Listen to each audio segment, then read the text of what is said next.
오늘부터 몇 주간 저희가 디도서 말씀을 함께 묵상해 보기를 원합니다. 디도서는 바울이 쓴 글입니다. 우리 특별히 그리스 남부에 있는 섬인 크리트 그레데라는 섬에 교회가 개척이 됐는데 거기에 자기의 우리 제자 디도를 바울이 파송한 이후에 다 우리 디도를 통해서 당부하고 싶은 그런 부분을 기록하고 있는 책이 디도서입니다. 이 내용을 좀 더 들어가기 전에 먼저 제가 지난달에 읽었던 기사를 하나 소개해 드리기를 원합니다. 여러분들 1kg의 정의가 어떻게 되는지 아십니까? 여러분들이 알고 있는 1kg의 정의가 2018년도 11월 달 이후에 바뀔 예정입니다. 기쁘십니까? 우리 무게는 가벼워질 수도 있고 무거워질 수도 있고 모르겠는데 저는 가벼워지길 바라는데 무슨 말씀이냐? 우리는 보통 1kg 하면은 1000g 또는 2.2파운드로 이렇게 생각을 합니다. 근데 실제로 킬로그램을 우리가 정말 그 단위를 이해하려면은 좀 더 복잡한 과정이 있다고 해요. 프랑스에 가면은 금고가 있는데 금고 안에 유리로 된 그런 케이싱 안에 쇠덩어리가 있습니다. 그 쇠는 나와 있나요? 예. 합금인데 90% 백금, 플래티넘 90%, 또 10% 이리디움으로 된 그런 쇠 덩어리입니다. 이것이 무게가 1kg이다. 그렇게 얘기를 하고 우리 국제 킬로그램 원기라는 그런 말을 쓰고 있는 것을 제가 보게 되었습니다. International Prototype Kilogram 이렇게 그렇게 공식적으로 명칭이 되어 있습니다. 근데 이것이 만들어진 지가 꽤 됐기 때문에 아무리 유리로 잘 감싸놔도 그것이 공기로 인해서 부식이 되고 무게가 증가했다는 것입니다.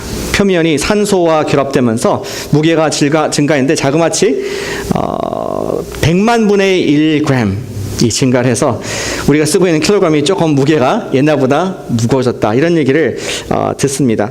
그것으로 말미암아 국제 도량 형국에서는 더 이상 질량의 기준으로 어떤 물체를 사용하지 않고 변하지 않는 상수인 플랑크 상수를 앞으로 쓰겠다 이런 얘기를 하는데 전 도저히 무슨 소리인지는 모르겠습니다. 어쨌든 무게가 아닌 어떤 추상적인 개념 플랑크라는 그러한 constant 변하지 않는 숫자를 통해서 요새 기술이 발전해서 가능하겠죠. 더 이상 무게가 어떤 개념의 개념으로 바뀌는 그러한 모습을 얘기를 합니다. 이 아침에 도량형에 대한 말씀을 나누고자 이 서론을 드린 것은 아닙니다. 그러나 우리가 알고 있는 그 기준이 얼마나 중요한가. 기준이 바뀌면은 굉장히 혼란스럽게 됩니다. 우리 과일 가게에서 사과를 1kg 얼마를 샀는데 똑같은 값에 또 파는 옆에 가게에 샀는데 두 개를 비교해 보니까 똑같은 값, 똑같은 킬로그램인데 양이 다릅니다. 왜? 단위가 틀려서. 단위가 틀리면은 삶에 혼란스럽고 또 삶의 자신감을 잃어버리며 또 심지어 위험한 상태에도 될 수가 있습니다. 우리의 신앙의 우리 기준을 얘기를 하는 것입니다. 우리의 신앙에 어떠한 기준이 우리가 붙잡고 의지하고 또 우리가 선택해야겠습니까? 신앙의 기준이 불분명할 때 우리는 주님과의 관계에 있어서도 불분명할 수 있고 내가 바로 하나님 앞에 바로 살고 있나 아닌가 흔들릴 수 있는 아주 중요한 문제라고 생각합니다. 수많은 교회와 교단들이 있습니다. 어떤 교단들은 술을 마셔도 된다, 담배를 펴도 된다, 어떤 데는 안 된다. 어떠한 교회와 또 어떤 교단들은 동성이 결혼을 해도 된다, 어떠한 교단은 안 된다. 이렇게 스탠더드가 다르다 보니까 우리는 내가 하는 신앙생활이 맞나 틀리나 혼란스러울 수가 있습니다. 우리는 무엇을 따라야 할까요? 저는 오늘 말씀 가운데 침례 교단의 우리 교단의 어떤 기준을 말씀드린 것이 아니라 성경에서 말하는 우리 신앙의 기준이 무엇인가?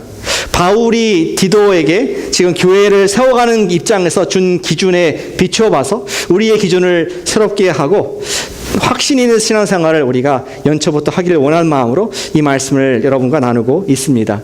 그 두 가지 기준, 하나님께서 우리 신앙인에게 주신 두 가지 기준을 여러분들의 그 블루튼에 우리 주보에 넣어놨습니다. 첫 번째로 한번 읽어보실까요? 어떠한 기준을 하나님께서 우리 신앙의 참된 기준으로 삼아주셨는지 함께 우리 첫 번째 대지를 읽어보겠습니다. 시작. 신자는 말씀과 일치된 복음을 믿는다. 한 번 더 읽겠습니다. 신자는 말씀과 일치된 복음을 믿는다. 우리의 믿음과 성경 말씀이 accord, 맞아야 된다는 말씀하고 있습니다. 우리 본문의 1절에 보시면은 본문에 나와 있죠. 1절에 바울이 자기가 누군지를 먼저 설명을 해야 됐습니다. 바울이 스스로의 권위와 자기가 어떤 우리 사명을 받았는지를 설명할 때 그레데인들에게 말을 할 수 있는 그 힘을, 권위를 얻기 때문에 어떻게 표현합니까? 그는 하나님의 종이라고 얘기합니다. 특이한 표현 아닙니까? 보통 구약에서 모세나 엘리야 이러한 선지자들이 하나님의 종이라는 표현을 쓰는데 신약에서 하나님의 종. 더 나아가서 그리스도 예수의 사도, 예수 그리스도의 사도인 나 바울 하면서 그는 예수님을 직접 만난 그런 권위를 갖고 있는 사람이다. 구약의 권위와 신약의 권위, 그것을 가지고 내게 맡겨진 일이 있는데 그 타이틀을 가진 내가 어떠한 펑션을 하느냐. 1절 후반부에 보니까 하나님이 택하신 자들의 믿음과 경건함에 속한 진리의 지식과, 길게 수식되어 있는데 요약하자면은 바울은 그가 믿음과 영적인 지식을 널리 펴는 사람이라. 내 펑션은 그게 역할이다. 하나님께서 또 예수님의 종으로서 내가 그리스도의 사도로서 맡겨진 사명은 믿음과 하나님에 대한 지식을 널리 펴는 사명을 나한테 받았다. 근데 바울은 굉장히 중요한 것이었습니다. 왜냐하면 이것은 단순히 우리 철학적인 지식, 테드 터크와 같이 삶에 좀 도움이 되는 그런 지식이 아니라 이것은 2절에 보니까 영생의 소망을 위한 그러한 지식과 믿음이기 때문에 하나님께부터 받은 것이고 내가 그런 권위로 지금 말을 하는 것이다. 굉장한 지금 무게를 가지고 이 글을 처음 쓰고 있습니다. 이 영생에 대한 소망을 들었을 때 그레데인들은 굉장히 눈이 번쩍했을 것 같아요. 왜냐하면은 동서고금을 막론하고 인류의 정말 한 가지 관심, 공통된 관심이 무엇이냐? 사는 것, 영원히 사는 것이었기 때문에 그렇습니다. 우리 동양에서는, 아시아에서는 우리 진시황의 이야기가 전설이 유명하지 않습니까? 불로초. 우리 한이 사신데 불로초가 존재합니까? 형제님? 젊으신 것 같습니다. 그 비결이 뭔지 젊게 보이시는데 불로초를 찾으셨는지. 불로초를 만나길 원합니다. 계속 살기 원하는 인간의 갈망. 서양에서도 Fountain of Youth, 젊음의 삶이 어딘가는 있다. 그리스 신화에도 있고 서양의 여러 가지 잡다한 이야기 속에서 만났다는 그런 전설들이 많이 있습니다.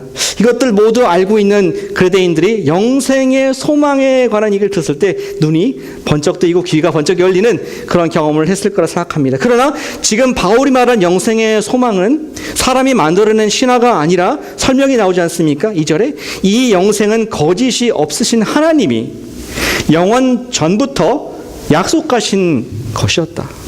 하나님께서 천지를 창조하시기 이전에 영원 전부터 우리에게 구원의 계획을, 영원한 생명을 주실 계획을 하신 약속을 내가 얘기하는 것이다.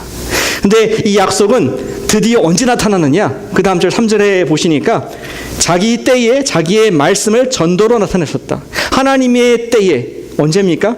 우리 하나님의 카이로스, 하나님의 카이로스, 예수님께서 이 땅에 그 오신 때를 기점으로 로고스이신 말씀이신 예수님이 나타나셨는데 그때에 전파가 되기 시작했고 바울은 다시 자기의 직무로 돌아갑니다. 나는 그것을 나타내는 사람이다. 3절에 우리 구주 하나님이 명령하신 대로 내게 맡기신 그 복음을 내가 맡은 사람이다 하면서 지금 굉장한 이 무게를 가지고 얘기를 합니다. 그리고 이 모든 것을 다 자기의 믿음, 자기의 사명, 영원한 생명을 얘기한 뒤에 이걸 누구한테 실어줍니까? 그 다음 구절을 보니까 같은 믿음, 지금까지 말한 그 모든 믿음이 디도에게 있다. 똑같이 있다. 그리고 이 친구는, 이 동역자는 나의 참된 아들이다.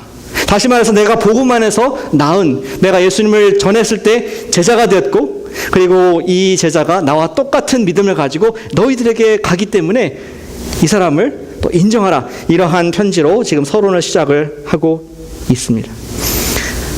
근데 궁금한 것이 있습니다. 굉장히 좀 복잡해 보이는 그런 이야기, 또 자기가 누구이고 어떤 일을 하는 사람인지 바울이 설명하고 있는데 왜 이렇게 길게 적었을까요? 좀 비교를 위해서 설명한다면은 모든 서신이 이렇게 시작하는 건 아닙니다. 우리 바울이 서신을 몇 개 썼을까요? 혹시 몇 개 썼을까요? 좀 두려운 가운데 질문을 드리는데 혹시 우리 교회에서 오래된 제자들은 아시지 않을까? 바울이 서신을 몇 개 썼다. 참고로 바울이 쓰지 않은 신학의 글이 14개입니다. 바울이 몇 개를 썼을까요? 예, 괜찮습니다. 세우킹장이 말씀하고 싶은 것 같은데. 예. 13개라고 말씀하셨습니다. 13개를 바울이 썼습니다. 27권 중에서 13개를 바울이 썼는데 로마서를 제외하고 가장 긴 자기에 대한 서론을 막 합니다. 근데 그 이유가 무엇이냐면은 지금 그레데인들의 상황 때문에 그렇습니다. 그레데인들은 아까 말한 하나님께로부터 모두 받은 그런 복음이 아니라 다른 복음을 믿고 있었던 God made가 아니라 man made 된 그런 복음을 그들이 따르고 있었던 것을 볼 수가 있습니다.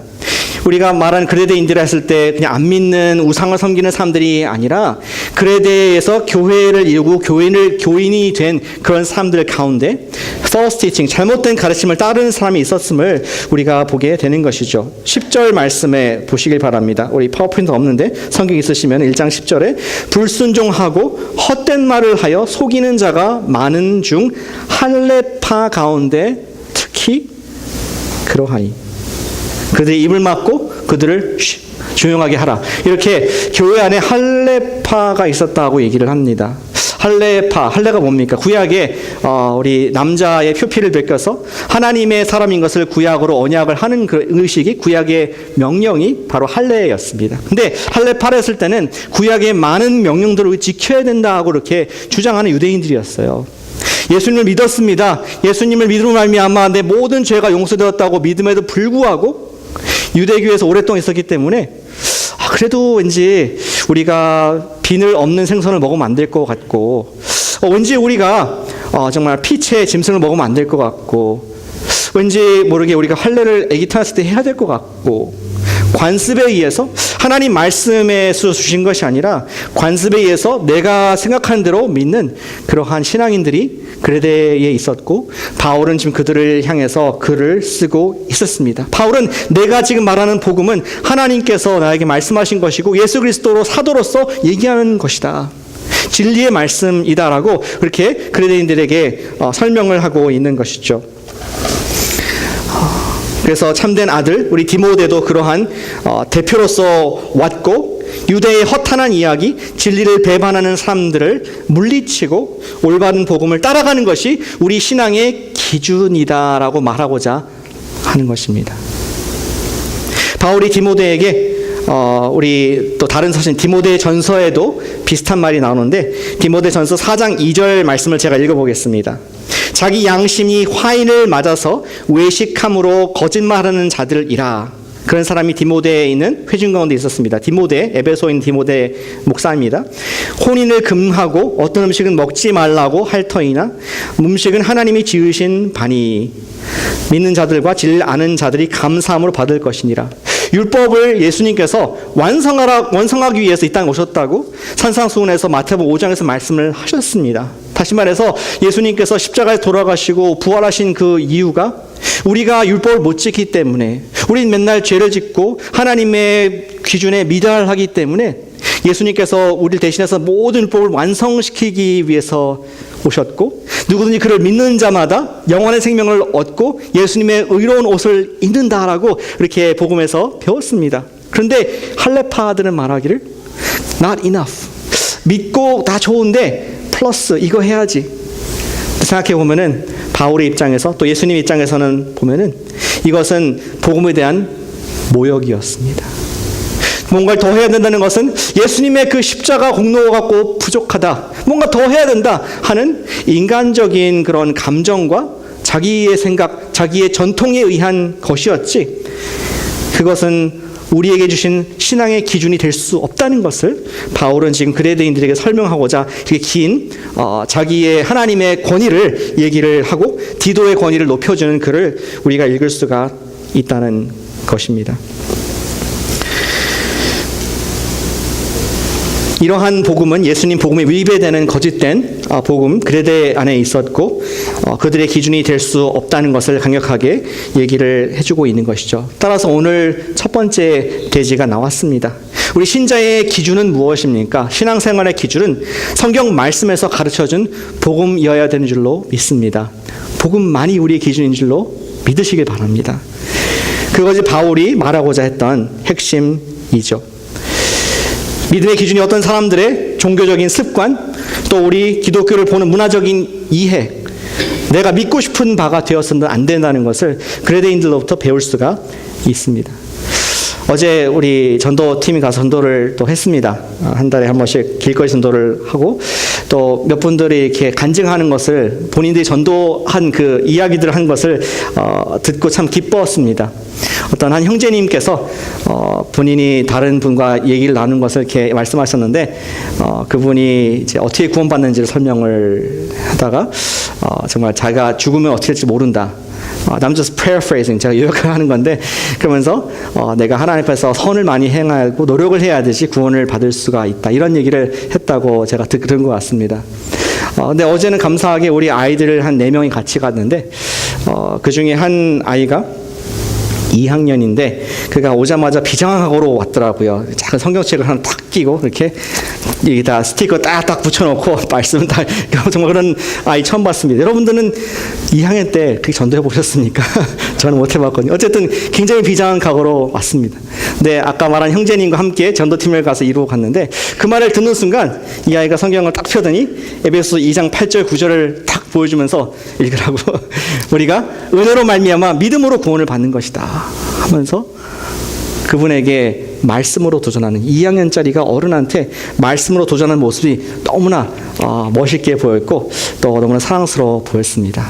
그 아이를 키우신 우리 정말 자매님께 정말 제가 칭찬을 많이 드렸고 또 수고하시는 우리 코너스톤의 교사님들께 굉장히 또 감사를 드리는 시간을 갖게 되었습니다. 우리의 말은 아무런 힘이 없고 기준이 될 수가 없습니다. 그러나 God said so. 나의 말이 아닌 사도 바울, 예수님의 말씀이 말씀했다. 그것은 참된 우리의 기준과 권위와 또 확신의 근거가 되는 줄로 믿으시길 바랍니다. 성경대로 믿자. 그것이 우리 첫 번째 권면입니다. 같이 해보실까요? 성경대로 믿자. 네, 또 우리의 전통에 따라서 옆에 분에게 한번 해주실까요? 성경대로 좀 믿으시길 바랍니다. 이렇게 말씀해 주십시오. 사랑으로. 우리는 그러한 마음이 들 때가 있습니다. 너무나 옛날에 예수님을 영접을 했는데 지금 죽으면 내가 그 구원이 유효할까? 연약한 마음이 들 때가 있습니다. 그때 성경대로 믿으시기를 바랍니다. 또 죽은 이후에 내 영혼이 없어지는 것은 아닐까? 거리에서 묻습니다. 정말 죽으면 당신 어떻게 갈 것 같습니까? 그 많은 경우 말하기를 잘 모르겠다 내지는 그냥 없어지는 거 아니냐. 자기들 어디선가 들은 뭐 불교나 또 힌두교냐 이런 뭐 윤회나 이런 걸 가지고 그냥 얘기를 하는데 그럴 때 우리가 어떻게 얘기합니까? 성경대로 믿으시길 바랍니다. 하나님 말씀이 사람이 만들어내는 것이 아니라 영원 전부터 계약한 약속을 우리가 줄 때 그것이 우리 확실한 스탠더드, 기준이 될 줄로 믿습니다. 또한 우리 그렇게 생각할 때가 있습니다. 나의 구원은 잃어버릴 수 있는 것이 아닐까? 내가 이렇게 많은 죄를 짓는데 그리고 정말 내 과거, 현재, 미래의 죄까지 과연 용서가 된 것인가? 특별히 죄를 많이 짓고 나서 신앙에 대한 확신을 잃어버릴 때가 있을 수가 있습니다. 그러할 때 정말 하나님께서 나를 여전히 사랑하고 계실까? 여전히 나 같은 사람을 용서하시고 Does God really love me? 그럴 때 우리가 하나님 기준으로 돌아가기를 축복합니다. 우리는 감정의 기복이 있고 특별히 죄를 짓고 나서 신앙에 대한 확신을 잃어버릴 때가 있을 수가 있습니다. 그럴 때 우리가 붙잡아야 할 것이 하나님 확실한 약속의 말씀인 것이죠. 여러분들은 하나님 말씀에 대한 어떠한 관점을 갖고 계십니까? 영어로 high view, of Bible or low view of Bible. 기독교 역사를 보면은 하나님 말씀을 문자 그대로 하나님 말씀으로 믿고 이것을 따르고 또 회개한 시대에는 부흥이 있었습니다. 교회가 껴 있었고 전도를 했고 사람들의 삶 가운데 죄가 회개가 되고 정말 변화가 많이 있었습니다. 하나님 말씀으로 믿었을 때. 그러나 하나님 말씀이 아닌 이 말씀을 인간이 이스라엘 역사 가운데 진화 가운데 지어낸 글, 교회를 합리하기 위해서 그 시스템을 만들기 위해서 지어낸 그런 이야기, 사람의 인문학적인 글과 문학으로 이해를 할 때 언제나 교회는 세속화가 됐고 또 사람들은 기준을 잡지 못해서 자기 마음대로 우리 사사시대와 같이 자기 소욕대로 사는 그런 모습들을 우리는 역사 가운데 보아왔고 바로 오늘 시대가 그러하다고 저는 생각이 됩니다. 여러분들의 성경을 보는 눈은 어떻습니까?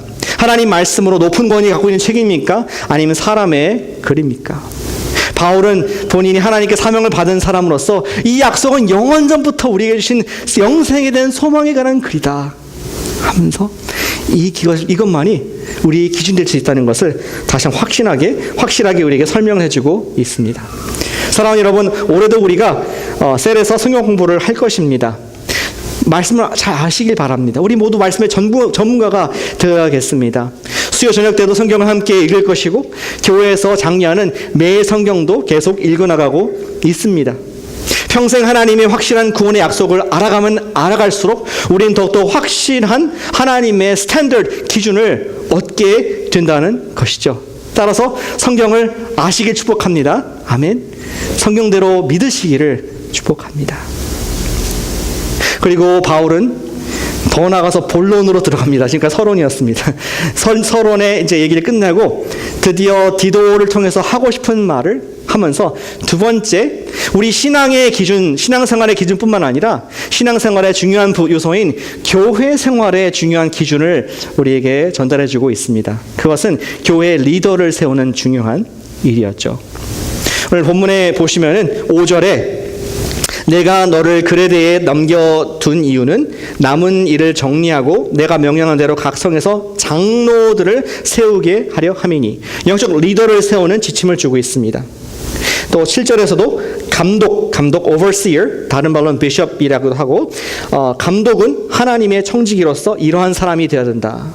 하나님께서 세우시는 교회의 영적 리더들의 그러한 기준을 그렇게 말씀해 주고 있습니다. 우리 두 번째 여러분들 주보에 나와 있는 그런 대제인데 한번 같이 읽어보실까요? 우리 하나님의 신앙인들이 주시는 기준, 교회 기준이 무엇인가 읽어보겠습니다. 시작. 직분자는 말씀과 일치된 경건한 삶을 산다. 한 번 더 읽어보겠습니다. 직분자는 말씀과 일치된 경건한 삶을 산다. 우리가 말씀대로 믿을 뿐만 아니라 말씀대로 사는 것이 우리의 신앙의 기준이다. 이렇게 얘기를 합니다. 또 구체적으로는 영적 리더들에 대해서 얘기를 하고 있죠. 제가 하나하나 다 어떤 그 요소들, 장로, 어떤 요소들로 감독을 세우는지 설명드리지는 않겠습니다. 근데 우리 5절부터 쭉 한번 읽어보시면은 우리가 생각하는 그러한 리더의 기준과 성경의 기준이 사뭇 다를 수가 있습니다. 만약에 저와 여러분들이 우리 교회에서 예를 들어서 장로를 세운다, 그렇게 하진 않겠지만 장로를 세우는 이러한 기준으로 한번 세우면 좋겠다, 어떠한 크라이테리아, 조건들이 나올까요? 아마 저 같으면 그렇게 할 것 같아요.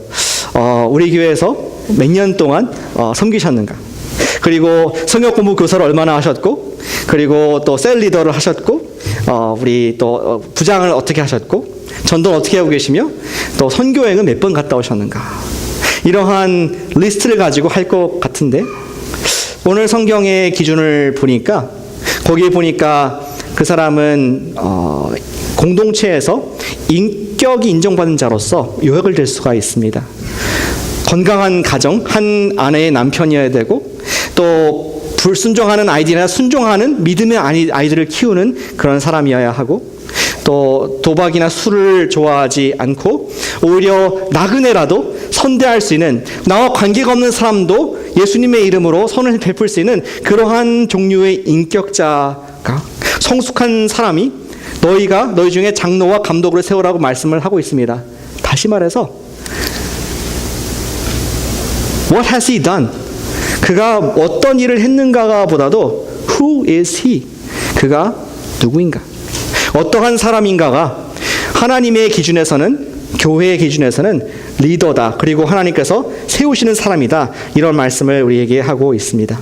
저는 여기서 세 가지 특징을 관찰을 하게 됩니다. 이 리스트에서. 세 가지를 관찰하게 되는데, 첫 번째는 장로와 감독의 기준이 비슷하다는 것입니다. 장로의 감독이 비슷하다. 제가 나중에 설명할 기회가 있겠습니다. 장로, 감독, 집사, 목사 다 설명할 기회가 있겠지만, 간단하게 얘기하면은 성경에서는 장로와 감독 그리고 안수 집사의 직무를 크게 구분하지 않습니다. 오늘 본문에서 보면은 장로와 감독이 비슷한데, 감독이 끝에 조금 다른 게 있습니다. 9절에 보니까 믿분 말씀의 가르침을 그대로 지켜야 하리니. 그러니까 자기가 받은 말씀대로 사는 사람. 근데 이거 조건은 장로가 없거든요. 근데 우리 디모데전서에 보시면은 거기에 장로의 조건에 하나님 말씀을 잘 가르치는 사람 하면서 거의 비슷한 조건이 또 장로에게도 요구가 됩니다. 성경은 우리가 생각하는 것처럼 어떤 직제로서 계급처럼 이렇게 나누는 것이 아니라 혼용해서 섬기는 자들의, 리더들의 모습을 그려주고 있는 것을 우리가 성경적인 입장에서 이해를 하면은 좋겠습니다. 그래서 첫 번째 관찰은 장로와 감독이 기준이 비슷하다는 것이고요. 두 번째 관찰은 직분의 기준이 특별히 가르치는 직무를 제외하고는 모두 직무라기보다는 성품이다. 아까 말씀드린 두 번째 관찰입니다. 세 번째 관찰이 있는데, 교회 직분자의 가장 큰 특질은 본문의 맨 마지막에 하이라이트인데 지금 읽었던 구절입니다. 하나님 말씀을 그대로 지키는 사람. 다른 것은 인격적인 부분, 어떤 가정적인 부분, 공동체에서 인정할 수 있는 부분인데 마지막만큼은 우리가 하나님 말씀을 그대로 지키는 사람이 직분자이라는 것을 바울은 하이라이트하고 있습니다. 역시 그 이유가 있습니다. 우리 그레데인들 가운데 상황 때문에 그렇습니다. 아까도 얘기했지만 그레데인들은 자기가 하나님의 복음을 받았고 알고 있지만 사뭇 다른 인생들을 살고 있었습니다. 우리 16절, 1장 16절에 보시면은, 성경 혹시 있으시면 보시면 좋겠습니다. 없으시면은 그냥 들으시고, 바울이 이렇게 1장을 마치고 있습니다. 그들이, 그레데인들이죠, 하나님을 시인하나 입으로는 하나님을 인정하고 믿는다고 이해하나 행위로는 전혀 부인하니 가증한 자요 복종하지 아니하는 자요 모든 선한 일을 버리는 자니라. 그들은 겉으로는 모든 교회 용어, 겉으로는 모든 복음적인 용어를 쓰지만 삶으로 보이지 않는, 삶은 다른 이야기를 풀어내는 그런 모습들을 바울은 비판을 했고, 너희들 가운데 지도자가 되기 위해서는 말씀을 가르치는 대로 행하는 사람이 중요한 리더의 조건이다. 이렇게 얘기를 하고 있습니다. 저는 오늘날 우리가 사는 이 시대, 이 땅도 그레데인들 못지않게 위선의 시대에 살고 있다고 생각이 듭니다. 하나님의 말씀을 듣고 인자한 미소를 띠는 교회에서 우리의 모습과 직장에서, 우리 가정에서, 또 길거리에서 우리 모습이 전혀 다를 수 있다고 생각합니다. 그런 재미있는 이야기를 듣게 되었습니다.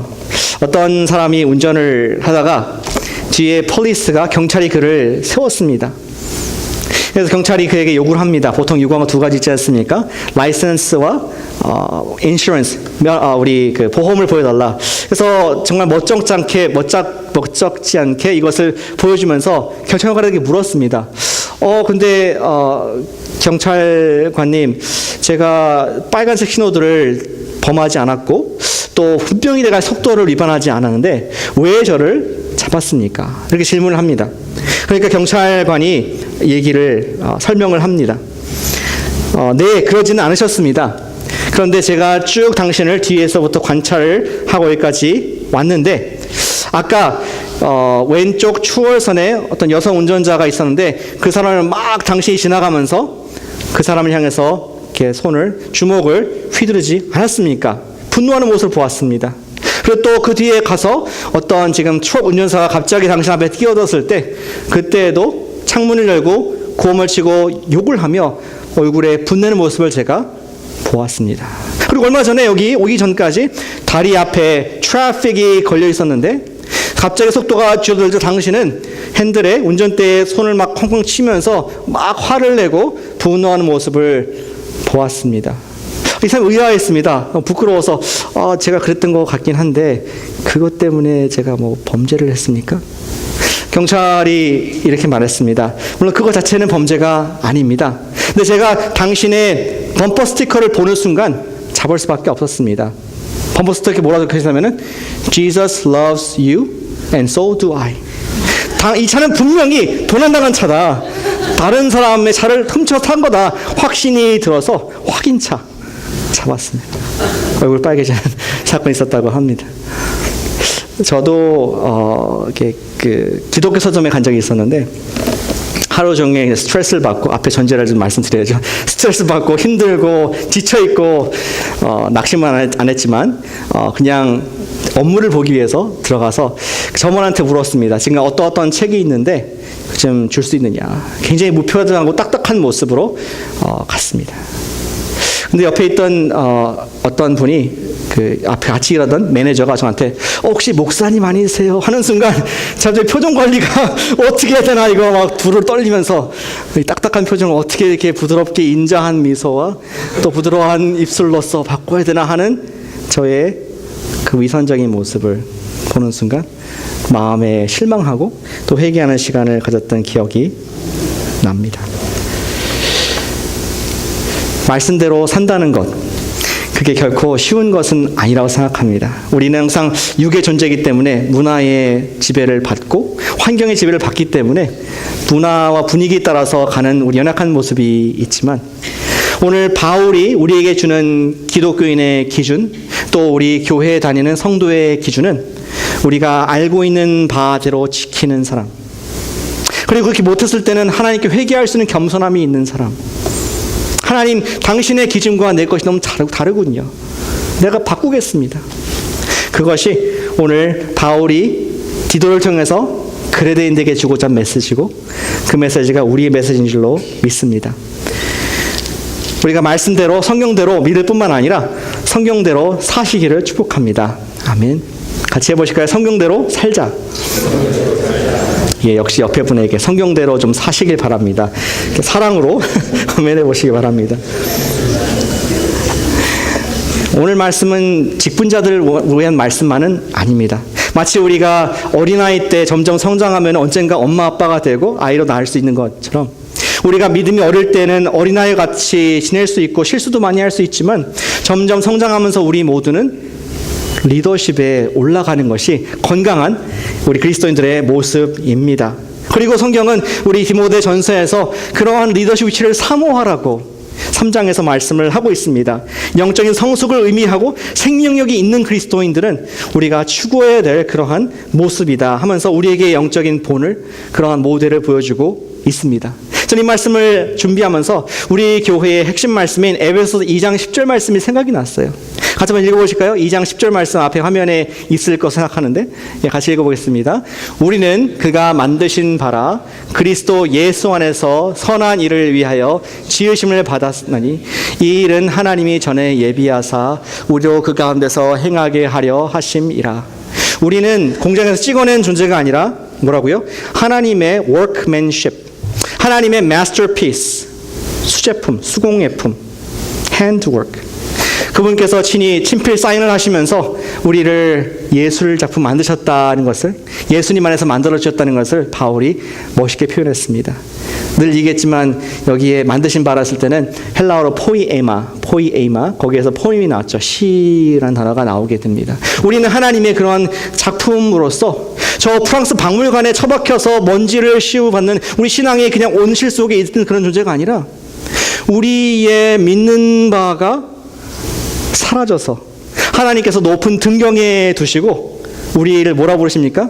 빛과 소금이 되라. 세상은 성경을 읽지 않고 세상은 하나님의 기준을 모르지만 너희가 나의 마스터피스이다. 너희가 높이 들린 빛이고 너희가 소금이다. 너희의 기준을 통해서 그들이 영생의 소망을 얻게 될 것이다. 이 말씀을 하고 있고 그것이 우리 복음의 능력인 줄로 믿습니다. 사랑하는 여러분, 우리가 말씀대로 사시기를 축복합니다.